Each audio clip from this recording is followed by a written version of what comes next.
নমস্কার বন্ধুরা, ঘটি বাটির রসুই ঘরে আপনাদের সবাইকে স্বাগত। আজ আমি বানাবো মাছের পাটিসাপটা। এই যে দেখুন, এখানে মাছ সেদ্ধ করে নিয়েছি নুন হলুদ দিয়ে। এখানে কাতলা মাছের পেটি, এটাকে সেদ্ধ করে নিয়েছি নুন হলুদ দিয়ে। আলু সেদ্ধ করে নিয়েছি। লাগবে আদা রসুন বাটা, কুচানো পেঁয়াজ, স্প্রিং অনিয়ন আর কুচানো ধনে পাতা। আর ব্যাটারটা তৈরি করার জন্য লাগছে এই যে এখানে 3 চামচ, এই চামচের 3 চামচ ময়দা নিয়েছি। যে যার বাড়ির পরিমাণ হিসেবে করবেন। আমি এখানে 3 চামচ ময়দা নিয়েছি। নুন আর গোলমরিচ লাগবে। এই দিয়ে হয়ে যাবে আমার মাছের পাটিসাপটা। দেখুন আমি মাছের পুরটা কিভাবে করছি আগে দেখে নিন। এই যে কড়াইতে তেল দিয়ে দিয়েছি। এবার দিয়ে দেবো কুচনো পেঁয়াজ। কুচনো পেঁয়াজটাকে দিয়ে দিলাম। পেঁয়াজটা একটু ভাজা ভাজা হবে।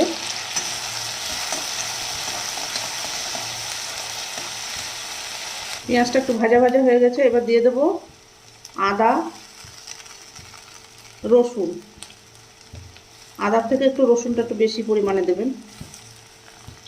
এবার এটাকে ভেজে নেবো ভালো করে, কাঁচা গন্ধটা যাতে চলে যায়।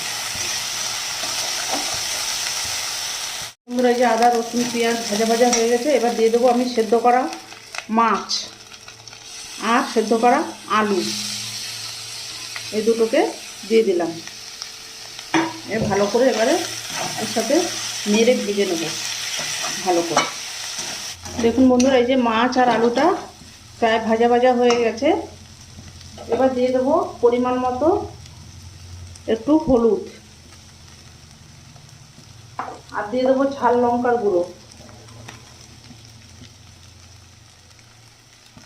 পরিমাণ মতো, একটু ঝাল লঙ্কার গুঁড়ো দিয়ে দিলাম। এবার ভালো করে একটু নেড়ে নেবো আবার। এবার দিয়ে দেবো পরিমাণ মতো নুন। নুন দিয়ে মাছ সেদ্ধ করা আছে, আলুতে নুন দেওয়া নেই, মাছে নুন দেওয়া আছে, সেদ্ধ করা আছে। আর স্বাদ বুঝে তারপরে নুন দেবেন। তাকে সেদ্ধ করে নিয়েছি নুন আর হলুদ দিয়ে। নিয়ে কাঁটাটা ছাড়িয়ে নিয়েছি। পেটিতে বেশি কাঁটা থাকে না, কাতলা মাছের, বড় কাতলা মাছের পেটি।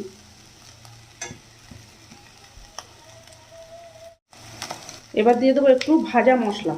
এই যে জিরে আর ধনে, শুধু এখানে জিরে আছে আর ধনে আছে।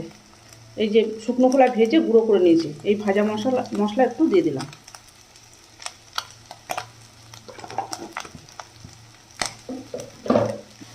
এবার দিয়ে দেবো স্প্রিং অনিয়ন। এই যে স্প্রিং অনিয়ন, এটা আমার বাগান থেকে তুলেছি বন্ধুরা। আর এই যে ধনে পাতা কিন্তু। এবার ভালো করে নেড়ে চেড়ে মিশিয়ে তারপরে নামিয়ে এবার ঠান্ডা করে নেব। এদিকে আমি পাটিসাপটার ব্যাটারটা গুলে নেব। এটা হয়ে গেছে বন্ধুরা। এবার এটাকে আমি নামিয়ে ফেলি। মাছের পুরটা বন্ধুরা আমি ঠান্ডা হতে দিয়েছি। এবার বন্ধুরা এই যে দেখুন, আমি এই ব্যাটারটাকে গুলে নেব। গোলমরিচ নুন দিয়ে ময়দাটাকে গুলে নেব। গুলে নিয়ে আমি আসছি। দেখুন বন্ধুরা, এই যে আমার ব্যাটারটা গোলা হয়ে গেছে। এই যে গুলে নিয়েছি। এরকম থাকবে দেখুন।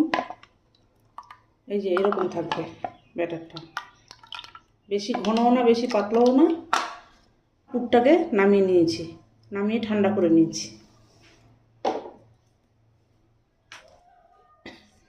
এই যে বন্ধুরা, কড়াটা গরম হয়ে গেছে। এবার আমি তেল দিয়ে একটু ব্রাশ করে নিচ্ছি। এবার ব্যাটারটাকে আমি দেবো। এরকম 1 হাতা করে করে দেবো, এই মাপের হাতার 1 হাতা করে।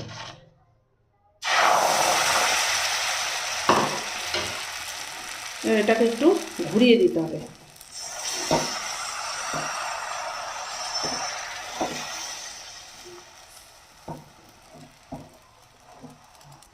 দেখুন বন্ধুরা, এই যে এবার আমি পুরটাকে দিচ্ছি।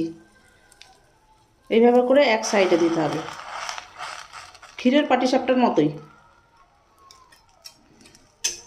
এই যে এটাকে এরকম করে দিতে হবে।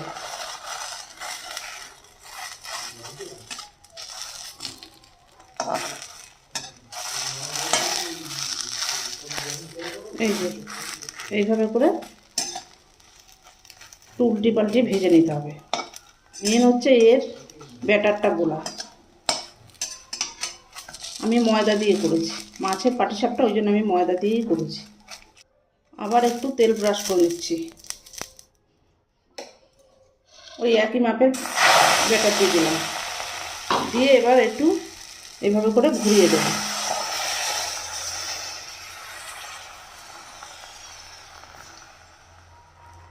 এই দেখুন কি সুন্দর করে ঘুরিয়ে দিয়েছি। ঢাকা দিলেও হয়, না দিলেও হয়। এবার পুরটাকে এক সাইডে দিয়ে দিচ্ছি। আমি এই সাইড থেকে তুলব এবারে। এই দেখুন এইভাবে করে কি সুন্দর হয়ে যাচ্ছে দেখুন, একটু কোথাও লাগালাগির ব্যাপার নেই। এই দেখুন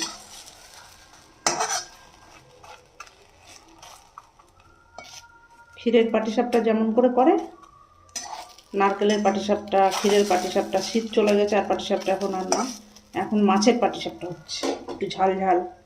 সকালের ব্রেকফাস্ট, রাতের ডিনারও করতে পারেন। এইভাবে করে নিয়ে দুটো খেয়ে নিলেই পেট ভরে যাবে।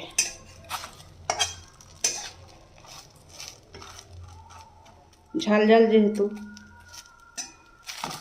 সকালবেলা ব্রেকফাস্ট, অফিস কলেজের টিফিন, স্কুলের টিফিন, এইভাবে করে আমি করে নিয়ে আসছি বাদবাকিগুলো। দেখুন বন্ধুরা, এই যে আমার মাছের পাটিসাপটা রেডি হয়ে গেছে। এই যে দেখুন ঝাল ঝাল মাছের পাটিসাপটা কি সুন্দর রেডি হয়ে গেছে। এরকম নিত্য নতুন ভিডিও পেতে আমার চ্যানেলটির সঙ্গে থাকবেন, সাবস্ক্রাইব করবেন, লাইক করবেন, প্রচুর প্রচুর শেয়ার করবেন। নেক্সট ভিডিও আসার অপেক্ষায় থাকবেন। ততক্ষণ আপনারা সবাই সুস্থ থাকুন, ভালো থাকুন, সাবধানে থাকুন। ধন্যবাদ।